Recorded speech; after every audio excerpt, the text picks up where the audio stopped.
തിരുവചനം തിരുവചനം.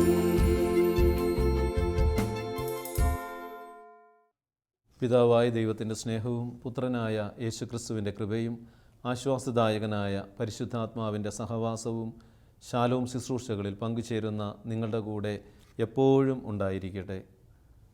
ദൈവവചനം ശ്രവിച്ച് നമ്മുടെ ജീവിതങ്ങളെ നമുക്ക് പ്രകാശിപ്പിക്കാം. ലൂക്കായുടെ സുവിശേഷം 22-ാം അധ്യായം 62-ാം തിരുവചനം. അവൻ പുറത്തുപോയി മനംനൊന്ത് കരഞ്ഞു. അവൻ പുറത്തുപോയി മനംനൊന്ത് കരഞ്ഞു.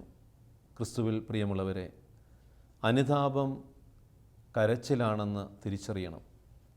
അനുതാപത്തിൻ്റെ പ്രകടമായ അടയാളമാണ് കണ്ണുനീര്. പത്രോസ്ലീഹായുടെ ജീവിതത്തിൽ നമ്മൾ കാണുന്നുണ്ട്. അവൻ കർത്താവിനെ തള്ളിപ്പറഞ്ഞു. ഈശോ മുൻകൂട്ടി അത് പറഞ്ഞിട്ടും അവൻ കർത്താവിനെ തള്ളിപ്പറഞ്ഞു 3 തവണ.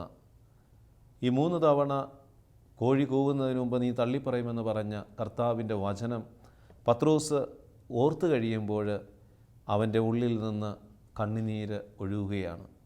കർത്താവിൻ്റെ കരുണയെ തിരിച്ചറിഞ്ഞപ്പോൾ അവൻ്റെ ആർദ്രമുള്ള കണ്ണുകൾ, കരുണയുള്ള കണ്ണുകൾ പത്രോസിൻ്റെ കണ്ണുകളിലേക്ക് തൊട്ടപ്പോൾ, അവൻ്റെ ഹൃദയത്തെ തൊട്ടപ്പോൾ പത്രോസിൻ്റെ ഉള്ളിൽ നിന്ന് അനുതാപം കണ്ണുനീരായി പുറത്തൊഴുകി. അവൻ ഉള്ളുനൊന്ത് കരഞ്ഞു. പ്രിയമുള്ളവരെ, കരുണയുള്ള ഈശോയുടെ കരുതലും സ്നേഹവും സംരക്ഷണവും നമ്മുടെ ജീവിതങ്ങളിലേക്ക് ഒഴുകിയിറങ്ങുവാൻ കരുണയുടെ പ്രാർത്ഥന ചൊല്ലുന്നതോടൊപ്പം നാം അഭയം തേടേണ്ട ഇടമാണ് വിശുദ്ധ കുമ്പസാരക്കൂട്. വിശുദ്ധ കുമ്പസാരക്കൂട് ഒരു പള്ളിയിൽ ഒരു കൺവെൻഷൻ നടക്കുകയായിരുന്നു. കൺവെൻഷനിൽ ഒത്തിരി പേര് പങ്കെടുത്തുകൊണ്ടിരിക്കുകയാണ്. കുമ്പസാരത്തിൻ്റെ ദിനമാണ് 3-ാം ദിവസം. 3-ാം ദിവസം കുമ്പസാരം നടന്നുകൊണ്ടിരിക്കുകയാണ്. ഒപ്പം വചന ശുശ്രൂഷയും നടക്കുന്നുണ്ട്. വൈകുന്നേരം മുതൽ കുമ്പസാരം തുടങ്ങി 6 മണിക്ക്, വൈകുന്നേരം 3 മണി മുതൽ കുമ്പസാരം തുടങ്ങി. ഒത്തിരി പേർക്ക് വേണമെങ്കിൽ ആ സമയത്ത് വന്ന് കുമ്പസാരിക്കാം. പലരും അവിടെ ആ സമയത്ത് വന്ന് കുമ്പസാരിച്ചു. എന്നാൽ വചന ശുശ്രൂഷ വൈകുന്നേരം 5 മണിയോടുകൂടി അവിടെ ആരംഭിച്ചു. വചന ശുശ്രൂഷ നടന്നുകൊണ്ടിരിക്കുകയാണ്. അതോടൊപ്പം തന്നെ കുമ്പസാരവും മറ്റൊരു സ്ഥലങ്ങളിൽ വൈദികർ ചെയ്തുകൊണ്ടിരിക്കുക. ശുശ്രൂഷ, കരുണയുടെ ശുശ്രൂഷ. വൈദികർക്ക് പോകാനായിട്ട് സമയമായി വരുന്ന സമയത്ത് പെട്ടെന്ന് ഇടവകയിലെ വികാരിയച്ഛൻ വന്ന് പറഞ്ഞു, അച്ഛാ ഒന്നുകൂടി ഒന്ന് അനൗൺസ് ചെയ്യണം. ഇനി ആരെങ്കിലും കുമ്പസാരിക്കാനുണ്ടെങ്കിൽ പെട്ടെന്ന് വന്ന് കുമ്പസാരിക്കുക, പെട്ടെന്ന് വന്ന് കുമ്പസാരിക്കുക എന്നൊന്ന് അവരോട് പറയുക. പ്രിയമുള്ളവരെ, വൈദികർ കുമ്പസാര ശുശ്രൂഷയെല്ലാം തീരാറായി, ആൾക്കാരെല്ലാം കുറഞ്ഞ് ഇരിക്കുന്ന സമയത്താണ് ഈ ഒരു അനൗൺസ്മെൻറ്റ് വീണ്ടും ചെയ്യുന്നത്.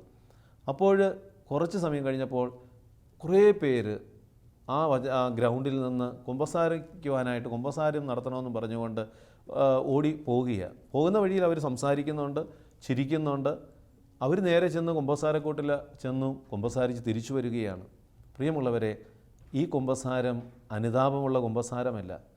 കാരണം അനുതാപമുള്ള കുമ്പസാരം എന്ന് പറയുന്നത് പറയാതെ തന്നെ ഈ കുമ്പസാരക്കൂടിനെ അന്വേഷിക്കും. അനുതാപം ഉള്ളിൽ നിന്ന് പൊട്ടിമുളയ്ക്കുമ്പോൾ അറിയാതെ തന്നെ കുമ്പസാരക്കൂട്ടിലേക്ക് ഓടിച്ചെല്ലും. എപ്പോഴാണ് കുമ്പസാരമെന്നും കുമ്പസാരിപ്പിക്കാനായിട്ട് വൈദികർ എപ്പോഴാണ് ഒരുക്കത്തോടെ ഇരിക്കുന്നതെന്ന് മനസ്സിലാക്കി ആരും പറയാതെ തന്നെ അനുതാപത്തിൻ്റെ അനുഭവമുള്ള, അഭിഷേകമുള്ള വ്യക്തികൾ കുമ്പസാരിക്കും. ഇന്ന് നമ്മുടെയൊക്കെ കുമ്പസാരങ്ങളിൽ ദൈവത്തിൻ്റെ കരുണ ഒഴുക്കുന്ന ആ കൃപ നമുക്ക് സ്വീകരിക്കുവാനായിട്ട് കഴിയാതെ പോകുന്നുണ്ടെങ്കിൽ നമ്മുടെ അനുതാപമില്ലായ്മയാണ്. കരയുവാനായിട്ട് നമുക്ക് സാധിക്കാതെ പോകുന്നത് കൊണ്ടാണ്. പത്രോസ്ലീഹ കണ്ണുനീരോടെ അവൻ മനംനൊന്ത് കരഞ്ഞു എന്നാണ് പറയുന്നത്. മത്തായിയുടെ സുവിശേഷത്തിൽ 26-ാം അധ്യായം 75 ഈശോ പറയുകയാണ്, കോഴി കൂവുന്നതിന് മുമ്പ് ഈ 3 പ്രാവശ്യം എന്നെ നിഷേധിക്കും എന്ന് യേശു പറഞ്ഞ വാക്കുകൾ അപ്പോൾ പത്രോസ് ഓർമ്മിച്ചു. അവൻ പുറത്തുപോയി ഹൃദയം നൊന്ത് കരഞ്ഞു. കുമ്പസാരക്കൂടുകളിൽ നിന്ന് കണ്ണുനീര് ഉയരണമെങ്കിൽ കർത്താവ് പറഞ്ഞ വാക്കുകൾ നമ്മുടെ കാതുകളിൽ മുഴങ്ങണം. കർത്താവ് പറഞ്ഞ വാക്കുകൾ, കർത്താവ് പറഞ്ഞ വചനങ്ങൾ, ആ വചനത്തിന് വിരുദ്ധമായി നമ്മളെടുത്ത നിലപാടുകളും നമ്മുടെ ജീവിതത്തിൻ്റെ മനോഭാവങ്ങളും നമ്മൾ പാപവഴികളിലൂടെ യാത്ര ചെയ്തിട്ടുണ്ടെങ്കിൽ കർത്താവിൻ്റെ വചനം നമ്മുടെ കാതുകളിൽ മുഴങ്ങുമ്പോൾ ഉള്ളിൽ അനുതാപം കടന്നു വരും. അപ്പോൾ നമ്മൾ കുമ്പസാരക്കൂട്ടിൽ ആരുടെയും നിർബന്ധമില്ലാതെ ഓടിയെത്തും. വൈദികൻ ആവർത്തിച്ച് പറയേണ്ട ആവശ്യമില്ല, കൊമ്പസാരിക്കെന്ന്. നമ്മൾ കൊമ്പസാരക്കൂടുകൾ തേടി ഓടി അണയും. ഇതാണ് അഭിഷേകമുള്ള ജീവിതമായി നമ്മുടെ ജീവിതങ്ങൾ മാറണമെങ്കിൽ നമ്മൾ ഈ കൊമ്പസാരക്കൂടിനെ തേടുന്നവരാകണം. ആരുടെയും നിർബന്ധത്താലല്ല നമ്മൾ കൊമ്പസാരിക്കേണ്ടത്. പ്രിയമുള്ളവരെ, ഏതാനും മാസങ്ങൾക്ക് മുമ്പ് ഒരു അപ്പനും അമ്മയും +2 പഠിക്കുന്ന മകളെയും കൊണ്ട് എൻ്റെ അടുക്കലേക്ക് വന്നു. അവൾ തെറ്റായ ഒരു പ്രേമബന്ധത്തിന് അടിമപ്പെട്ടുവെന്നും അതിൽ നിന്ന് അവളെ ബോധ്യപ്പെടുത്തി ഒന്ന് മാറ്റണമെന്നും ആഗ്രഹിച്ചാണ് അവരെൻ്റെ അടുത്ത് ഈ കുഞ്ഞിനെയും കൊണ്ട് വരുന്നത്, പെൺകുട്ടിയെയും കൊണ്ട് വരുന്നത്. കൊണ്ടുവന്ന് അവരിരുത്തി. ഈ പെൺകുട്ടിയുടെ മുഖഭാവം കാണുമ്പോൾ തന്നെ കാണാനായിട്ട് സാധിക്കും അവളുടെ മനസ്സ് ഹൃദയവുമെല്ലാം വല്ലാത്തൊരു ഇരുട്ടിലാണ്. അവളുടെ മുഖത്ത് തന്നെ നോക്കിയാൽ അറിയാം വല്ലാത്ത മ്ലാനത, ദുഃഖമുണ്ട്. അതിനേക്കാൾ ഉപരി ആശയക്കുഴപ്പത്തിലാണ്, ഉത്കണ്ഠയിലും അസ്വസ്ഥതയിലുമാണ്. അവളുടെ മുഖഭാവം ഒരു അനങ്ങാപ്പാറ പോലെയുള്ള അവസ്ഥയാണ്. എന്തൊക്കെ പറഞ്ഞിട്ടും ഒരു കുലുക്കമില്ലാത്ത രീതിയിൽ അവരിയ്ക്കുകയാണ്. ഈ രണ്ട് അപ്പനും അമ്മയും പൊട്ടിക്കരയാനായിട്ട് തുടങ്ങി. അച്ഛാ, എന്തായാലും ഞങ്ങളുടെ മകള് ഇങ്ങനെ ഈ ഇത്രമാത്രം ഒരു തകർന്ന അവസ്ഥയിലെത്തിയല്ലോ. ഇവൾ സ്നേഹിക്കുന്ന പ്രേമിക്കുന്ന പയ്യനെന്ന് പറയുന്നത് അവൻ മദ്യപിക്കും, കഞ്ചാവ് ഉപയോഗിക്കും, അതുപോലെ തന്നെ ചീത്ത കൂട്ടുകെട്ടുകളുണ്ട്, അടിപിടി കേസുകളിലൊക്കെ പോയിട്ടുള്ളവനാണ്, പോലീസ് കേസുകളൊക്കെ ഉള്ളതാണ്. അച്ഛാ, ഞങ്ങളുടെ കുടുംബത്തിന് ഒരിക്കലും അംഗീകരിക്കാൻ പറ്റാത്തതാണ്. ഇവളുടെ ജീവിതം തകർന്നു പോകും അച്ഛാ, ഇവൾക്ക് പറഞ്ഞിട്ട് മനസ്സിലാകുന്നില്ല. പ്രിയമുള്ളവരെ, ഞാൻ ആ മാതാപിതാക്കളോട് പറഞ്ഞു, നിങ്ങൾ അല്പസമയം കർത്താവിൻ്റെ സന്നിധിയിൽ ചെന്ന് ഈ മകളെ ഓർത്ത് കരുണയ്ക്കായിട്ട് പ്രാർത്ഥിക്കുക. ഞാൻ ആ പെൺകുട്ടിയുമായിരുന്ന് ഏകദേശം അരമണിക്കൂർ അവളുമായിട്ട് സംസാരിക്കാനായിട്ട് തുടങ്ങി. അരമണിക്കൂർ സംസാരിക്കുന്ന കൂട്ടത്തിൽ അവളുടെ കാര്യങ്ങൾ പറഞ്ഞു. ഇവർ പറഞ്ഞതൊന്നുമല്ല, അങ്ങനെയൊന്നുമല്ല, അവൻ അങ്ങനെ മദ്യപിക്കുകയോ കഞ്ചാവ് എടുക്കുകയോ ഒന്നും ചെയ്യില്ല. നമുക്കറിയാം, പ്രേമത്തിൽ അടിമപ്പെട്ട വ്യക്തി ഒരിക്കലും മറ്റൊരാളുടെ കുറവുകൾ കാണാനാവാത്ത വിധം അവരുടെ കണ്ണുകൾ അന്ധമായി പോകും. അത് പിശാച് മറയ്ക്കുന്നതാണ്. മാതാപിതാക്കൾ വ്യക്തതയോടെ പറയും, അവർ പറയും ഈ പ്രശ്നങ്ങളുള്ള വ്യക്തിയാണെന്ന് പറഞ്ഞാലും ആ തിന്മയ്ക്ക് അടിമപ്പെട്ട വ്യക്തി അത് അംഗീകരിക്കില്ല. അതുപോലെ തന്നെയാണ് ഇവളും പറഞ്ഞത്, ഒരിക്കലും ഇല്ല അച്ഛാ, അങ്ങനെയൊന്നുമില്ല, അത് ആ നല്ല സ്വഭാവമാണ്, നല്ല ആളാണ്, എന്നോട് ഒത്തിരി സ്നേഹമാണ്. അപ്പോൾ ഞാൻ +2 പഠിക്കുന്ന ആ പെൺകുട്ടിയോട് ചോദിച്ചു, നിൻ്റെ ആഗ്രഹം എന്താണ്? നീ എന്തായി തീരണമെന്നാണ് ആഗ്രഹിക്കുന്നത്? നീ പഠിച്ച് ഏത് തലത്തിലൊന്ന് ഉയരണമെന്നാണ് ആഗ്രഹിക്കുന്നതെന്ന് ചോദിച്ചു. അവൾ പറഞ്ഞു, എനിക്ക് BDS പാസ്സായി എനിക്ക് നല്ലൊരു ഡെൻറ്റിസ്റ്റ് ആകണമെന്നാണ് ആഗ്രഹം. എനിക്കൊരു ദന്തവിദഗ്ധനായിട്ട് അല്ലെങ്കിൽ പല്ല് ഡോക്ടറായിട്ട് മാറണം. ഇതാണ് എൻ്റെ ഏറ്റവും വലിയ ആഗ്രഹം. അതിനുവേണ്ടിയാണ് ഞാൻ പഠിച്ച് ഈ BDSൽ പ്രവേശിക്കണമെന്നൊക്കെ ആഗ്രഹിക്കുന്നത്. ഞാൻ അവളോട് സ്നേഹത്തോട് പറഞ്ഞു, ഈ പയ്യനെയും ഈ ചെക്കനെയും ഒരു കയ്യിൽ ഈ ചെക്കനെയും ഒരു കയ്യിൽ BDS നീ വെച്ചിട്ട് ഏതാണ് നീ ആദ്യം തിരഞ്ഞെടുക്കാൻ പോകുന്നതെന്ന് ഞാൻ ചോദിച്ചു. അവൾക്ക് ഉത്തരമുണ്ടായിരുന്നു. അവൾ പെട്ടെന്ന് പറഞ്ഞു, എനിക്ക് BDS പഠിക്കണം, എൻ്റെ ഏറ്റവും വലിയ ആഗ്രഹമാണ്. അപ്പോൾ ഞാൻ പറഞ്ഞു, നിനക്ക് ഈ BDS പാസ്സാകണമെങ്കിൽ ഇതിനെ നീ മാറ്റാനായിട്ട് തയ്യാറാകണം. ഇത് ദൈവം ആഗ്രഹിക്കാത്തതാണ്. ദൈവം ഒരിക്കലും ഇത് ആഗ്രഹിക്കുന്നില്ല, നിനക്ക് ചേർന്നതല്ല. കാരണം ഒത്തിരിയേറെ കാര്യങ്ങൾ നമുക്ക് പറയാനായിട്ടുണ്ട്. കാരണം അവളുടെ വയസ്സും അവൻ്റെ വയസ്സും അവൻ്റെ ജീവിതവും അവളുടെ ജീവിതാവസ്ഥകളും അതുപോലെ തന്നെ ഇവനിപ്പോഴായിരിക്കുന്ന അവസ്ഥകൾ ഒരിക്കലും ദൈവം ആഗ്രഹിക്കാത്ത ഒരു ചുറ്റുവട്ടവും അതുപോലെ സാഹചര്യങ്ങൾ നിറഞ്ഞൊരവസ്ഥ. അവളെ സംസാരിച്ച് കാര്യങ്ങൾ പറഞ്ഞ് മനസ്സിലാക്കാനായിട്ട് തുടങ്ങി. എന്നിട്ട് ഞാൻ പറഞ്ഞു, ദൈവം ആഗ്രഹിക്കാത്തത് നമ്മൾ വാശിയോടെ വാങ്ങിയാൽ അവിടെ അനുഗ്രഹം ഉണ്ടാകില്ല. സമാനമായ കുറേ സംഭവങ്ങൾ ഞാൻ ആ പെൺകുട്ടിയോട് വിവരിച്ചു കൊടുത്തു. ചില പ്രേമബന്ധങ്ങളിൽ വന്ന തകർന്ന അവസ്ഥകൾ, ആത്മഹത്യയിൽ എത്തിക്കാനായിട്ടിടയായ പിശാചിൻ്റെ തന്ത്രങ്ങൾ ഒക്കെ ഞാൻ പറഞ്ഞ് മനസ്സിലാക്കി കൊടുത്തപ്പോൾ അവളല്പം അയഞ്ഞു തുടങ്ങി. അവളല്പം അവളുടെ ആ പിടിവാശിയിൽ നിന്ന് അവൾ സാവകാശം വന്നു. ഓക്കെ, ഞാനത് മാറ്റാം, ഉപേക്ഷിക്കാം, വേണ്ട, എനിക്ക് പഠിച്ച് നല്ല BDS പാസ്സായി ഒരു ഡോക്ടറാകണം, അത് കഴിഞ്ഞിട്ട് മറ്റുള്ള കാര്യങ്ങൾ ചിന്തിക്കാമെന്ന് അവളൊരു ഉറച്ച തീരുമാനമെടുത്തു.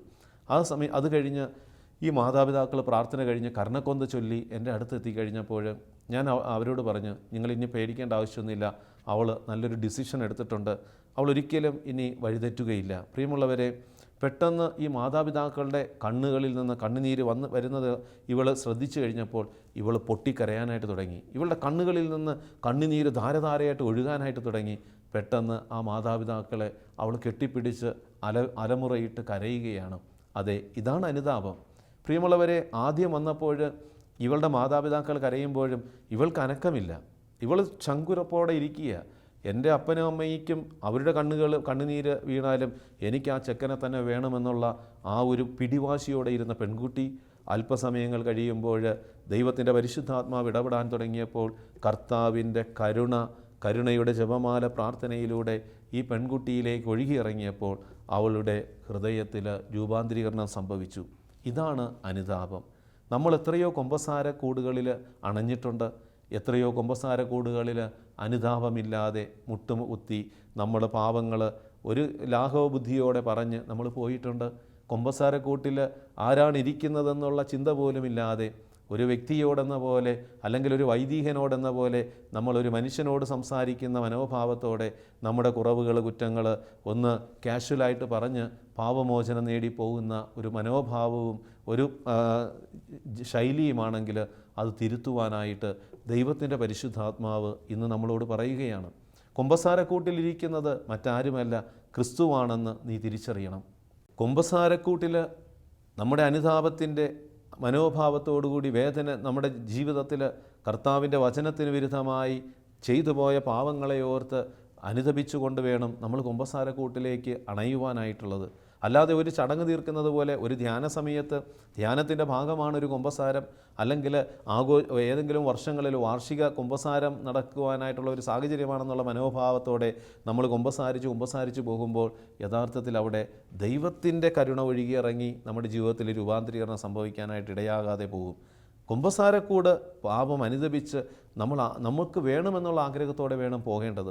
അവിടെ ഇരിക്കുന്നത് യേശുവാണെന്നുള്ള ബോധ്യത്തോടെ വേണം കുമ്പസാരക്കൂട്ടിൽ അണയുമ്പോൾ അവൻ്റെ പീഡാസഹന മരണ ഉയർപ്പിലൂടെ കർത്താവ് നമുക്ക് വേണ്ടി നേടിയ ആ രക്ഷയാണ് അവൻ ഒഴുക്കുന്നതെന്നുള്ള തിരിച്ചറിവുണ്ടാകണം. 1602 ഖണ്ഡികയിൽ ഫൗസ്റ്റീനയോട് ഈശോ തന്നെ പറയുന്നുണ്ട്, നീ കുമ്പസാരിക്കുവാനായി എൻ്റെ കരുണയുടെ നീരുറവയെ സമീപിക്കുമ്പോഴെല്ലാം എൻ്റെ ഹൃദയത്തിൽ നിന്ന് പുറപ്പെട്ട രക്തവും ജലവും നിൻ്റെ ആത്മാവിലേക്ക് ഒഴുകിയിറങ്ങി അതിനെ വിശുദ്ധീകരിക്കുന്നു. ഓരോ പ്രാവശ്യവും നീ കുമ്പസാരിക്കുവാനായി അണയുമ്പോൾ ഏറ്റവും വലിയ ശരണത്തോടെ നിന്നെ തന്നെ എൻ്റെ കരുണയിൽ ആഴ്ത്തുക. അങ്ങനെ എൻ്റെ കൃപാസമൃദ്ധി നിൻ്റെ ആത്മാവിൽ ഞാൻ വർഷിക്കട്ടെ. കുമ്പസാരക്കൂടിനെ സമീപിക്കുമ്പോൾ നീ ഒരു കാര്യം ഓർമ്മിക്കുക, നിനക്ക് വേണ്ടി അതിനുള്ളിൽ കാത്തിരിക്കുന്നത് ഞാൻ തന്നെയാണെന്ന്. പുരോഹിതനിൽ ഞാൻ മറഞ്ഞിരിക്കുന്നുവെങ്കിലും നിൻ്റെ ആത്മാവിൽ പ്രവർത്തിക്കുന്നത് ഞാൻ തന്നെയായിരിക്കും. ഇവിടെ ആത്മാവിൻ്റെ ദുരിതം ദൈവത്തിൻ്റെ കരുണയെ കണ്ടെത്തുന്നു. കരുണയുടെ ഉറവയിൽ നിന്ന് ശരണമാകുന്ന പാത്രം ഉപയോഗിച്ച് മാത്രമേ കൃപകൾ കോരിയെടുക്കുവാൻ കഴിയൂ എന്ന് ആത്മാക്കളോട് പറയുക.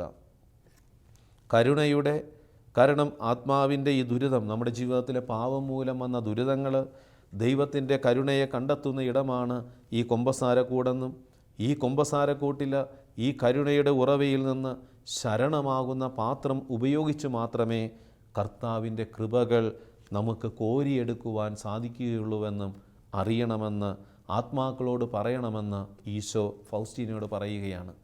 കുമ്പസാരക്കൂട്ടിലേക്ക് ഓടുമ്പോൾ നീ ഏത് മനോഭാവത്തോടെയാണ് ഓടുന്നത്? അനുതാപത്തിൻ്റെ ദൈവാശ്രയത്തിൻ്റെ മനോഭാവമാണോ, അതോ ആരുടെയൊക്കെയോ നിർബന്ധം, മാതാപിതാക്കളുടെ നിർബന്ധം, അല്ലെങ്കിൽ സഭയുടെ നിർബന്ധം, അല്ലെങ്കിൽ മറ്റുള്ളവരുടെ നിർബന്ധം കാരണം ഈ കുമ്പസാരക്കൂടിലേക്ക് നീ കടന്നു ചെന്ന് ഇതൊരനുഷ്ഠാനം പോലെ ഇതിൻ്റെ കൃപയെ വികലമാക്കിയിട്ടുണ്ടെങ്കിൽ കർത്താവിനോട് മാപ്പ് ചോദിക്കുവാൻ തയ്യാറാകണം. മനോഭാവങ്ങൾ മാറ്റാനായിട്ട് ദൈവം ആവശ്യപ്പെടുകയാണ്. അനുതാപം പത്രോസിനെ പോലെ നൊന്ത് കരയുവാൻ, കണ്ണുനീരൊഴുക്കുവാനായിട്ട് നമുക്ക് സാധിക്കണമെന്ന് ദൈവവചനം പറയുകയാണ്. പ്രിയമുള്ളവരെ, ലൂക്കയുടെ സുവിശേഷത്തിൽ നമ്മൾ കാണുന്നുണ്ട് പാപിനിയായ സ്ത്രീ. ദൈവത്തിൻ്റെ കൃപ അവളിലേക്ക് ഒഴുകിയിറങ്ങിയപ്പോൾ, കർത്താവിൻ്റെ വചനം അവൾക്ക് മനസ്സിലായപ്പോൾ അവളുടെ ഉള്ളിൽ നിന്നും കണ്ണുനീരൊഴുകിയിറങ്ങുന്നുണ്ട്. ലൂക്കയുടെ സുവിശേഷം 7-ാം അധ്യായം 38 അവൾ അവൻ്റെ പിന്നിൽ പാദത്തിനരികെ കരഞ്ഞുകൊണ്ട് നിന്നു. കണ്ണീരുകൊണ്ട് അവൾ അവൻ്റെ പാദങ്ങൾ കഴുകി, തലമുടി കൊണ്ട് തുടയ്ക്കുകയും ചുംബിക്കുകയും സുഗന്ധതൈലം പൂശുകയും ചെയ്തു. പ്രിയമുള്ളവരെ, അനുതാപം എന്ന് പറയുന്നത് ഈ പാപിനിയായ സ്ത്രീയിൽ സംഭവിച്ച അതേ തലത്തിലൂടെ നമുക്കും കടന്നു പോകാനായിട്ട് സാധിക്കണം.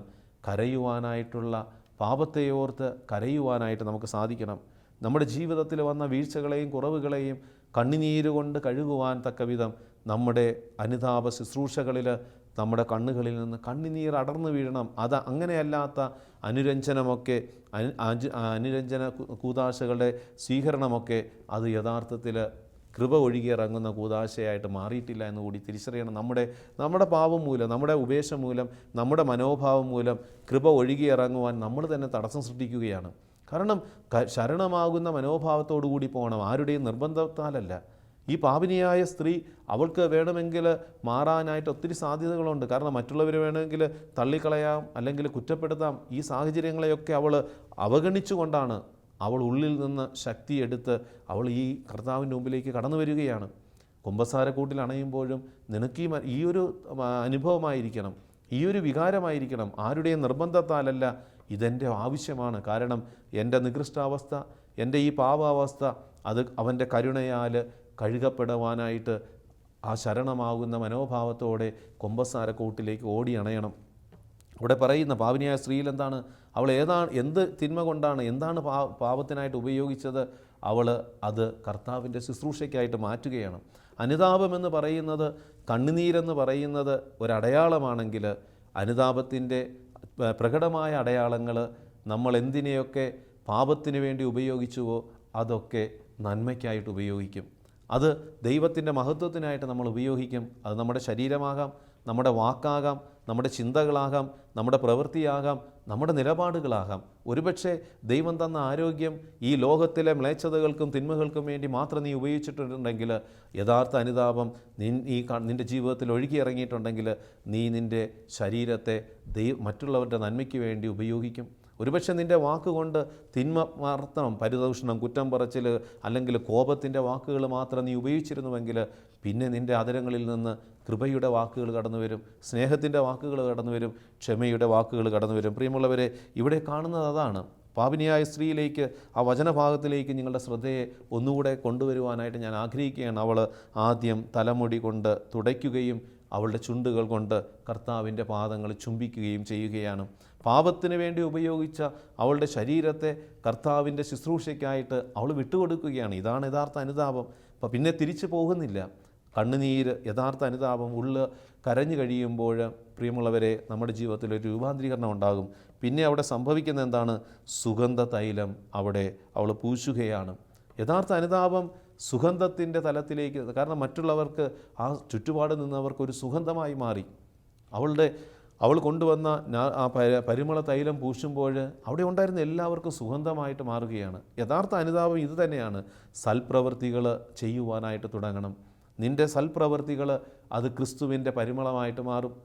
അനുതാപത്തിൻ്റെ ഒരു കുമ്പസാരക്കൂട്ടിൽ അവസാനിക്കുന്നതല്ല യഥാർത്ഥ അനുതാപം. ഒരു കുമ്പസാരക്കൂട്ടിലെത്തി കർത്താവിൻ്റെ കരുണ വാരി കോരിയെടുത്തു കഴിഞ്ഞിട്ട് അതിൽ തീരുന്നതല്ല, അതിലൊതുങ്ങുന്നതല്ല യഥാർത്ഥ അനുതാപമെന്ന് തിരിച്ചറിയണം. അനുതാപത്തിൻ്റെ പരിണിത ഫലങ്ങൾ നമ്മുടെ ജീവിതത്തിലൂടെ മറ്റുള്ളവർക്ക് മനസ്സിലാകാൻ തക്ക വിധമുള്ള സൽപ്രവൃത്തികൾ നമ്മളിലൂടെ മറ്റുള്ളവരിലേക്ക് ഒഴുകിയിറങ്ങണം. സൽപ്രവൃത്തികൾ ഒഴുകിയിറങ്ങുന്നുണ്ടോ നിൻ്റെ ഈ അനുതാപം?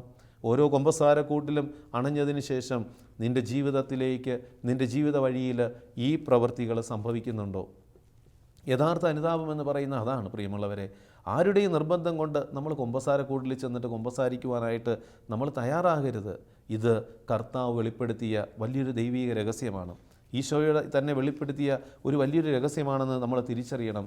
പാപിനിയായ സ്ത്രീയിൽ യഥാർത്ഥ അനുതാപത്തിന് കാരണമായ ഘടകങ്ങൾ നമുക്ക് കാണാനായിട്ട് സാധിക്കും. ഈ കാലഘട്ടത്തിൽ വിശുദ്ധ കുമ്പസാരക്കൂട്ടിലേക്ക് നമ്മൾ നടന്നു നീങ്ങുമ്പോൾ നമ്മുടെ ജീവിതത്തിൽ ഈ തലങ്ങളിലൂടെ കടന്നു പോകുവാൻ നമ്മൾ ബോധപൂർവം ഒരു ശ്രമം നടത്തണം. ഒന്ന്, കണ്ണുനീര് നമ്മളിലേക്ക് ഒഴുകിയിറങ്ങണം.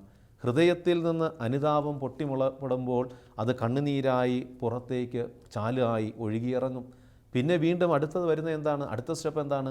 ഏതൊക്കെ നമ്മൾ എന്തിനെയൊക്കെ പാപമാക്കി മാറ്റുവാൻ നമ്മൾ പരിശ്രമിച്ചിട്ടുണ്ടോ അതിനെയെല്ലാം വിശുദ്ധമാക്കി മാറ്റും. നമ്മുടെ സംസാരം, നമ്മുടെ നോട്ടം, നമ്മുടെ സ്പർശനം, നമ്മുടെ ഇടപെടലുകൾ എല്ലാം ഒരു അഭിഷേകമായി, ഒരു അനുഗ്രഹമായിട്ട് മാറും. ക്രിസ്തുവിന് വേണ്ടി മറ്റുള്ളവരിൽ ക്രിസ്തുവിനെ കണ്ടുകൊണ്ട് പ്രവർത്തിക്കുമ്പോൾ അതൊക്കെ അഭിഷേകമായിട്ട് മാറും. അസീസിലെ ഫ്രാൻസിസിൻ്റെ ജീവിതത്തിൽ നമുക്ക് കാണാനായിട്ട് സാധിക്കും. അസീസിലെ ഫ്രാൻസിസ് ദൈവം കൊടുത്ത ആ യുവത്വത്തിൻ്റെ നാളുകളിൽ ചില തരത്തിൽ അതിനെ ആഘോഷമാക്കി മാറ്റുവാനായിട്ട് അദ്ദേഹം യുവസഹജമായ മോഹങ്ങളിലൂടെ കടന്നു പോകുമ്പോൾ ദൈവത്തിൻ്റെ കരുണ ഒഴുകിയിറങ്ങിയപ്പോൾ, ദൈവത്തിൻ്റെ കൃപ ഈ അസീസിയിലെ ഫ്രാൻസിസിലേക്ക് ഒഴുകിയിറങ്ങിയപ്പോൾ പിന്നെ ഫ്രാൻസിസ് രൂപാന്തരപ്പെടുകയാണ്. പിന്നെ ഫ്രാൻസിസിൻ്റെ നോട്ടവും ചിന്തകളും സ്പർശനങ്ങളുമൊക്കെ ദൈവത്തിൻ്റെ പരിമളമായി മാറി, ദൈവത്തിൻ്റെ കൃപയായി മറ്റുള്ളവരിലേക്ക് ഒഴുകിയിറങ്ങി.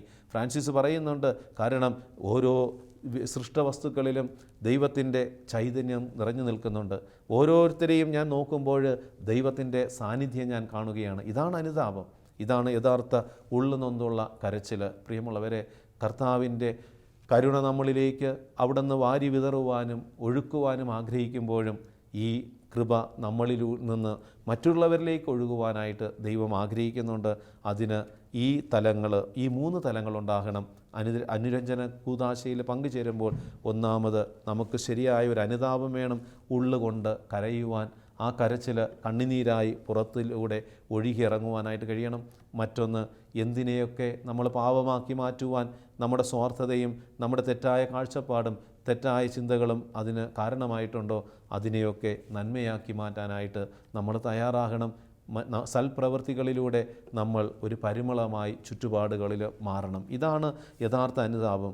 1725 ഖണ്ഡികയിലെ ഫൗസ്റ്റീനയോട് ഈശോ പറഞ്ഞു, ഇന്ന് എപ്രകാരം കുമ്പസാരം എന്ന കൂദാശയെ ഞാൻ സമീപിക്കണമെന്ന് കർത്താവ് ഒരിക്കൽ കൂടി എന്നെ പഠിപ്പിക്കുകയായിരുന്നു. എൻ്റെ മകളെ, എൻ്റെ സാന്നിധ്യത്തിൽ നീ എപ്രകാരമാണോ ഒരുങ്ങുന്നത് അപ്രകാരം തന്നെ എൻ്റെ മുമ്പിൽ വന്ന് കുമ്പസാരിക്കുക. വൈദികൻ എന്ന വ്യക്തി എനിക്ക് ഒരു മറയാണ്. ദൈവം പറയുകയാണ്, ഈശോ തന്നെ പറയുകയാണ് ഫൗസ്റ്റീനയോട്, ലോകത്തോട് നീ പ്രഖ്യാപിക്കുക. ലോകത്തിലെ മാധ്യമങ്ങൾക്കോ ലോകത്തിലെ മനുഷ്യനോ ലോകത്തിലെ ബുദ്ധിയിലും യുക്തിയിലും അന്ധകാര ശക്തികൾക്കും അടിമപ്പെട്ട മനോഭാവമുള്ളവർക്കോ മനസ്സിലാകാത്ത ഒരു ദൈവിക രഹസ്യത്തെ യേശു ഫൗസ്റ്റീനയിലൂടെ ലോകത്തിന് മുമ്പിൽ വെളിപ്പെടുത്തുകയാണ്. വൈദികനിൽ മറഞ്ഞിരിക്കുന്നത് ഞാനാണ്. വൈദികൻ എന്ന വ്യക്തി എനിക്കൊരു മറ മാത്രമാണ്. ഞാൻ ഉപയോഗിക്കുന്നത് എപ്രകാരമുള്ള വൈദികനാണെന്ന് നീ ഒരിക്കലും അപഗ്രഥനം ചെയ്യരുത്. എന്നോടെന്ന പോലെ കുമ്പസാരക്കൂട്ടിൽ നിൻ്റെ ആത്മസ്ഥിതി തുറന്ന് സംസാരിക്കുക. ഞാൻ അതിനെ എൻ്റെ പ്രകാശത്താൽ നിറയ്ക്കാം. ഈശോയുടെ അതിദാരുണമായ പീഡാസഹനങ്ങളെ ഓർത്ത് നമ്മൾ ധ്യാനിക്കുമ്പോൾ, അവൻ്റെ പീഡാസഹനങ്ങളെ ധ്യാനിച്ച് കൃപകൾ നമ്മളിലേക്ക് ഒഴുകിയിറങ്ങുവാനായിട്ട് പ്രാർത്ഥിക്കുമ്പോൾ, ഈ കൃപ ഒഴുകിയിറങ്ങുന്ന ഒരു കൂടാരമാണ് വിശുദ്ധ കുമ്പസാരക്കൂടെന്ന് കൂടി തിരിച്ചറിഞ്ഞ്, അതിൻ്റെ പരിശുദ്ധിയും അതിൻ്റെ വിശുദ്ധിയും തിരിച്ചറിഞ്ഞ് വിശുദ്ധമായ കുമ്പസാരങ്ങളിലൂടെ നമ്മുടെ ജീവിതങ്ങളെ കൃപയാക്കി മാറ്റുവാനും ഈ കൃപയിലേക്ക് മറ്റുള്ളവർ ആകർഷിക്കപ്പെടുവാൻ തക്കവിധം മറ്റുള്ളവർക്ക് വേണ്ടി കരുണയുടെ പ്രാർത്ഥന ചൊല്ലിക്കൊണ്ട് അവരെയും അനുതാപത്തിൻ്റെ കണ്ണുനീരിൽ കഴുകപ്പെട്ട് വിശുദ്ധമായ ജീവിതങ്ങളായി അവരും രൂപാന്തരപ്പെടുവാനും നമ്മുടെ പ്രാർത്ഥനകൾക്ക് കഴിയണം. നമ്മുടെ വിശുദ്ധമായ ജീവിതത്തിന് കഴിയണം. നമ്മുടെ നോട്ടത്തിന്, നമ്മുടെ സംസാരത്തിന്, നമ്മുടെ പെരുമാറ്റത്തിന്, നമ്മുടെ നിലപാടുകൾക്ക് കരുണ ഒഴുകുവാൻ, കൃപയായി മാറുവാൻ ദൈവം നമ്മളെ അനുഗ്രഹിക്കട്ടെ. ഒരു നിമിഷം നമുക്ക് ദൈവത്തോട് പ്രാർത്ഥിക്കാം. കർത്താവായ ഈശോയെ, നീ കരുണയുള്ള ദൈവമാണെന്നും ആ കരുണ ഞങ്ങളിലേക്ക് ഒഴുകിയിറങ്ങുവാനായി അവിടുന്ന് തന്നെ സ്ഥാപിച്ച കരുണയുടെ ഇടമാണ് വിശുദ്ധ കുമ്പസാരക്കൂടെന്ന് മനസ്സിലാക്കുവാനും, മറ്റുള്ളവരുടെ നിർബന്ധത്താലല്ല, ദൈവവചനത്തിൻ്റെയും പരിശുദ്ധാത്മാവിൻ്റെ പ്രേരണയുടെയും അടിസ്ഥാനത്തിൽ വിശുദ്ധ കുമ്പസാരക്കൂടിൽ അണഞ്ഞ് ശരണമാകുന്ന മനോഭാവത്തോടെ, ശരണമാകുന്ന പാത്രത്തിലൂടെ ആ കൃപകൾ കോരിയെടുക്കുവാനും ഞങ്ങളെ അനുഗ്രഹിക്കണമേ. ഈ വിശുദ്ധമായ കുമ്പസാരത്തെ ഞങ്ങളുടെ അറിവില്ലായ്മ മൂലം, ഞങ്ങളുടെ സ്വാർത്ഥതകൾ മൂലം, തെറ്റായ മനോഭാവങ്ങൾ മൂലം വികലമാക്കിയിട്ടുണ്ടെങ്കിൽ കർത്താവെ, നിൻ്റെ കരുണയാൽ ഞങ്ങളോട് കൃപ ചൊരിയണമേ. ജീവിതത്തെ മുന്നോട്ട് വിശുദ്ധിയുള്ളൊരു ജീവിതമാക്കി മാറ്റുവാൻ നല്ല കുമ്പസാരങ്ങൾ നടത്തി ഞങ്ങളുടെ ജീവിതങ്ങളെ പരിശുദ്ധിയിലും നന്മയിലും നിലനിർത്തുവാനും, ഒപ്പം മറ്റുള്ളവർക്ക് കൃപ ചൊരിയുവാൻ, നന്മ ചൊരിയുവാൻ, ദൈവത്തിൻ്റെ കരുണ ഒഴുകിയിറങ്ങുവാൻ പ്രാർത്ഥിക്കുന്ന ജീവിതങ്ങളാക്കി ഞങ്ങളെയും മാറ്റണമേ. നിത്യം പിതാവും പുത്രനും പരിശുദ്ധാത്മാവുമായ സർവേശ്വര എന്നേക്കും ആമേൻ.